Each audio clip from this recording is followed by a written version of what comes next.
Hey, what's happening? What's happening? Here go another gem for you. The American nations or outline of a national history of the ancient and modern nation. Ancient and modern nations, North and South America, of North and South America. Ancient and modern nations. That means there were ancient nations that were. This means this was the old world before it was the modern world. So let's get into it. Now, as I begin to read this, I want you to keep in mind that the world is backwards, meaning that history is backwards. So as we read this, just take note of things that it's going to say and understand what it's really saying. You have to know how to read between the lines to be able to read the lines. So we're going to start at right here. It's going to talk about the materials that they found in this ancient world. It says, number one, therein, I prove therein in 1825, first, that there are yet materials enough, notwithstanding the loss of many, for an ancient history of America. Two, that a complete American history ought to employ and combine all the materials afforded by geology, geography, physics, chronology, uh, physiology, ethnology, archaeology, philology on America with all the traditions of the Americans. Not talking about those who came. We're not talking about those who came. We're talking about Americans, traditions of the Americans. Okay, so let's go a little bit further. Three, geology and physical geography indicates the cradles and ancient settlements of mankind, the revolutions of nature, the places unfit for population, the means of access, and probable routes of colonies. It did not say one cradle of mankind, but it says the indicates the cradles and ancient settlements of mankind. This is talking about what's in America.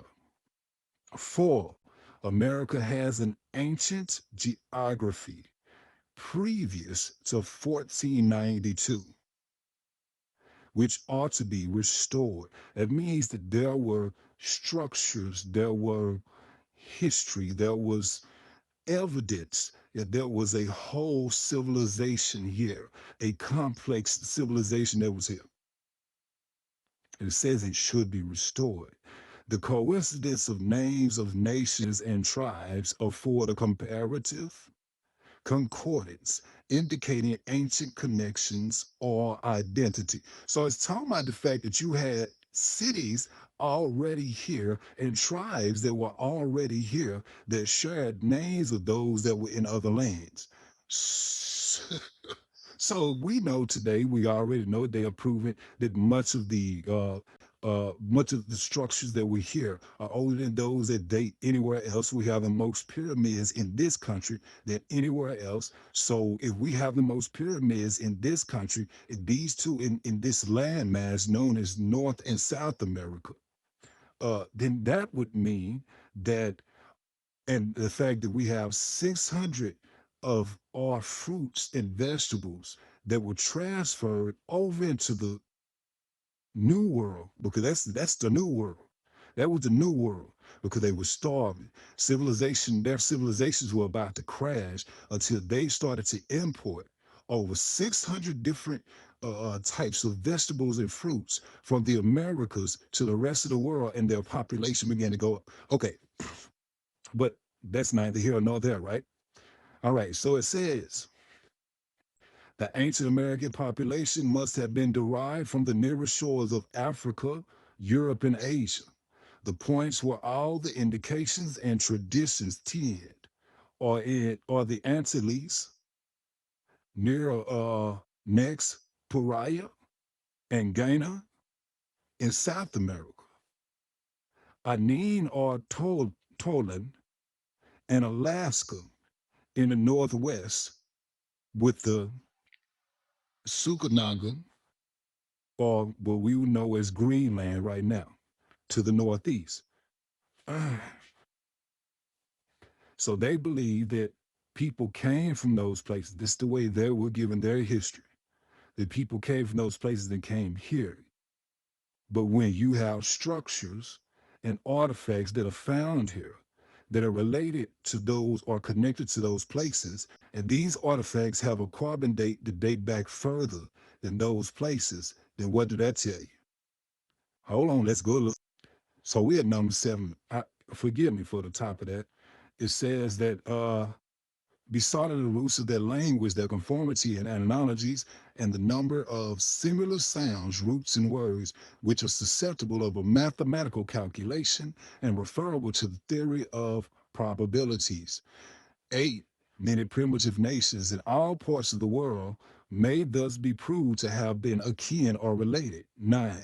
Noah's flood was nearly general, but perhaps not universal. His ark, or THBE, was perhaps Tibet,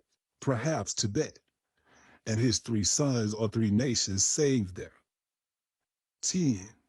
It has been proved that all the antediluvian uh, patriarchs were nations, that their long ages being the duration of dynasties or states. This opinion may also be entertained by many other ancient patriarchs or heads of tribes everywhere by the usual figure of personification. 11. Peleg's flood was volcanic, not so general as Noah's. There may have been many successive cataclysms blended in this, as this has been the most mistaken in date of Noah's. 12.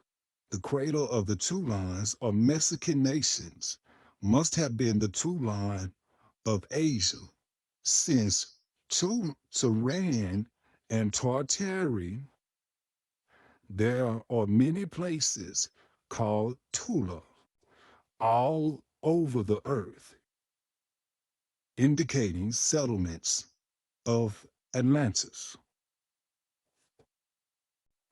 Now, let's go back and look at certain things. 1, the flood was not universal, as we've been taught through Christianity. The flood was local. There were many other catastrophes that took place. So now you have the cradle of Toulon, and the Mexican nations must have been the Toulon of Asia. Remember, history is backwards. Says Turan and Tartary. Have we heard of that? Have you heard of Turan? Have you heard of Tartaria? I'm just saying, the evidence is here. These are not made up places. It's just history being revealed.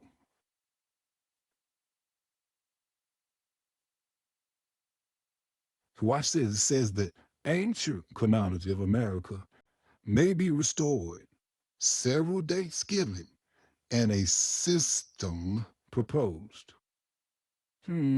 Interesting.